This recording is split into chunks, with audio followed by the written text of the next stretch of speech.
কর্মবিরতি প্রত্যাহারের পর রাস্তায় ফিরতে শুরু করেছে ট্রাফিক পুলিশ। তবে রাজধানীর অনেক স্থানে কাজে যোগদান করেননি তারা। এসব স্থানে এখনও সড়কে শৃঙ্খলা ফেরানোর কাজ করে যাচ্ছেন শিক্ষার্থীরা।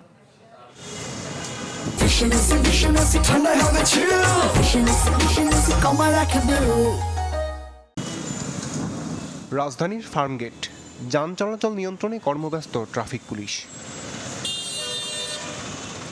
এই কদিন সড়কে ছিল না তাদের উপস্থিতি।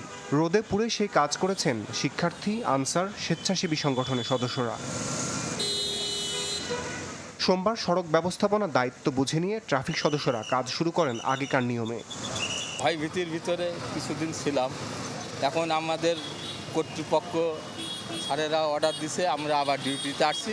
ভীতি নিয়ে তো আর বাসা বসে থাকতে পারবো না, যেহেতু আমরা রাষ্ট্রীয় দায়িত্ব আমাদের উপরে আছে, তো আমরা সেই প্রফেশনালিজম দিয়েই আমরা আমাদের ওভারকাম করার চেষ্টা করতেছি।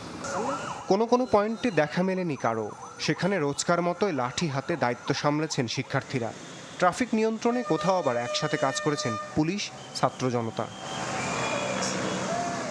শিক্ষার্থীরা জানান আরও কিছুদিন সড়কে শৃঙ্খলা ফেরানোর কাজ করতে চান তারা।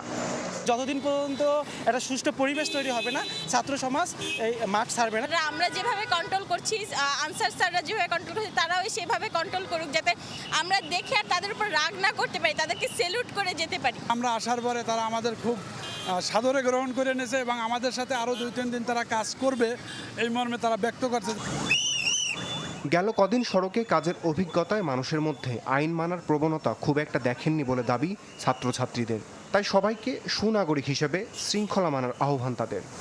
অনেকভাবে চেষ্টা করতেছি যে ভাই আপনারা এইভাবে করেন, এইভাবে। তারা বলতেছে যে না, এটা তারা তাদের মতো চলতেছে, এটা ঠিক না। আগে আমাদের নিজে তো সচেতন হতে হবে, তারপরে আমরা আর কি এই দেশটাকে উন্নয়ন করতে পারবো, তাছাড়া আমরা কিছু করতে পারবো না। রমিজ হুসাইন, চ্যানেল 24, ঢাকা।